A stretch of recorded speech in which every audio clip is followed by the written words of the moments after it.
Negosiasi kesepakatan damai antara Israel dan Hamas jangan sampai kehilangan momentum demi menghentikan penderitaan warga Palestina di Gaza.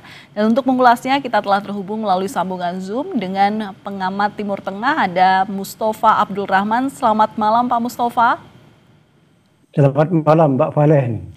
Iya, ini Israel Hamas sepakat damai. Kira-kira bisa tidak mereka menjaga konsistensinya? Karena baru salaman istilahnya, baru sepakat saja serangan Israel masih terjadi di Gaza, Pak. Apakah kemudian kesepakatan damai ini juga menguntungkan bagi warga Gaza? Karena beberapa warga ada juga yang senang, tapi juga mereka sedikit skeptis begitu nampaknya. Ya, kalau dilihat dari apa yang baru ditayangkan oleh Kompas TV tentang situasi di Gaza, kan terlihat tuh betapa gembiranya, betapa bahagianya warga Gaza mendengar tercapainya kesepakatan senjata yang mengakhiri perang Gaza selama 2 tahun yang membuat mereka sangat menderita ya. Itu jelas kan. Kemudian apakah bagaimana masa depan gencatan senjata ini kan, gencatan senjata ini kan baru diumumkan hari Kamis pagi hari ini ya. Tapi pelaksanaannya kan dimulai pukul 12 waktu setempat. Antara Jakarta sama Gaza itu selisihnya 4 jam ya saat ini ya. Kalau secara resmi dimulai jam 12 siang, berarti di sini jam 4. Tapi versi Israel baru mau melaksanakan gencatan senjata tersebut setelah sidang kabinet Israel mengesahkan kesepakatan gencatan tersebut. Gencatan senjata tersebut. Nah, sidang kabinet Israel baru digelar pukul 5 waktu setempat. Nah, kalau selisih 4 jam dengan Jakarta sini, itu kan jam 5 tambah 4, jam 9 malam waktu sini. Baru saja. Maka yang perlu kita lihat, apakah gencatan senjata ini dipatuhi oleh Israel adalah malam ini sampai besok pagi.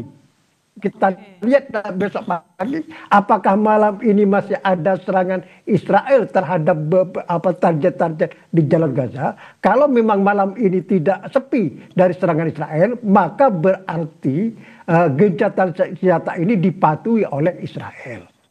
Oke, konsistensi dan komitmen Israel bisa dilihat daripada gencatan senjata yang nantinya dilakukan pada malam hari begitu ya. Tapi Betul. kalau melihat daripada perjanjian kesepakatan damai itu sebenarnya fase pertama baru akan berlangsung pada hari Senin dengan ditandai pertukaran sandera. Nah, lalu what's next-nya agar perang di Gaza ini benar-benar usai dan tidak ditumpangi dengan kepentingan seperti apa, Pak? Karena ya kita balik lagi ya melihat bahwa sebenarnya komitmen untuk gencatan senjata itu sebenarnya sudah pernah terjadi di Januari 2025. Oke, fase pertama gencatan senjata kali itu terlaksana. Tapi di bulan Maret setelahnya, Tel Aviv justru melanggar dan kembali melakukan serangan. Nah, ini gimana untuk mengawal ini begitu supaya hal serupa benar-benar tidak terulang. Jadi benar-benar mulus untuk kedamaian itu benar-benar ada antara Israel dan juga Palestina di Gaza. Ya, dari penjelasan Mbak Valid ini ada 2 jawabannya. Yang pertama adalah masalah fase pertama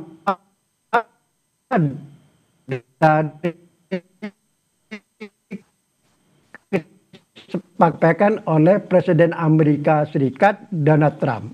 Nah, kepentingan semua pihak, khususnya Israel dan Palestina, adalah bagaimana fase pertama pelaksanaan dari butir-butir proposal damai Trump tersebut adalah berjalan dengan sukses. Ini kepentingan bersama, khususnya Israel dan Palestina.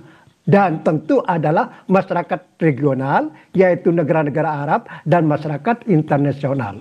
Dan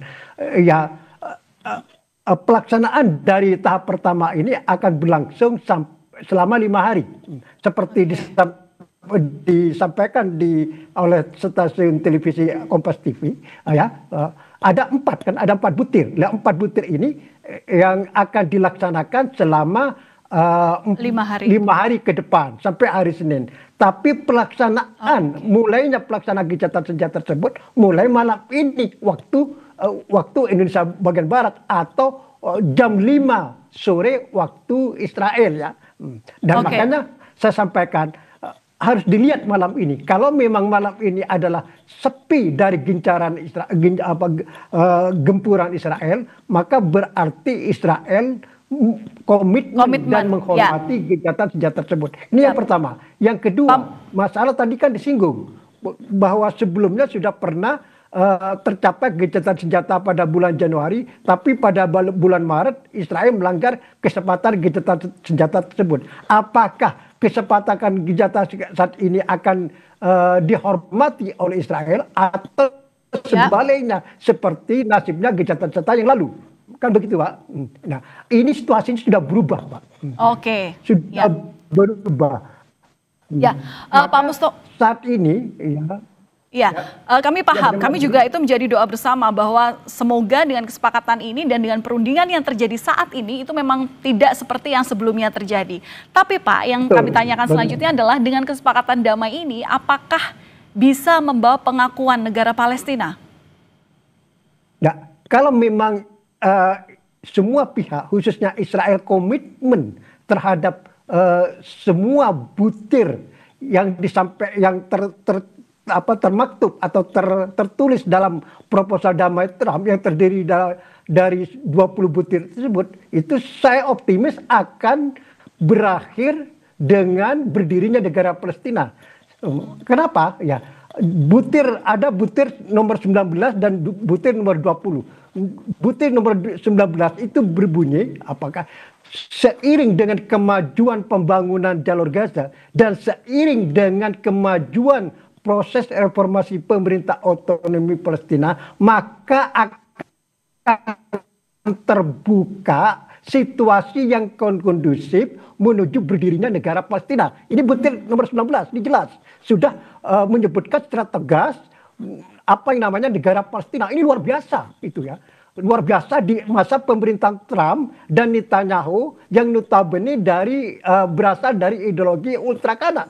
Tapi tiba-tiba mereka menyebut negara Palestina. Ini butir nomor 19. Butir nomor 20 berbunyi adalah Amerika Serikat akan menggelar dialog antara Israel dan Palestina untuk mencapai horizon politik yang akan menciptakan hidup berdampingan antara Israel dan Palestina. Ini luar biasa. Dan ujung-ujungnya akan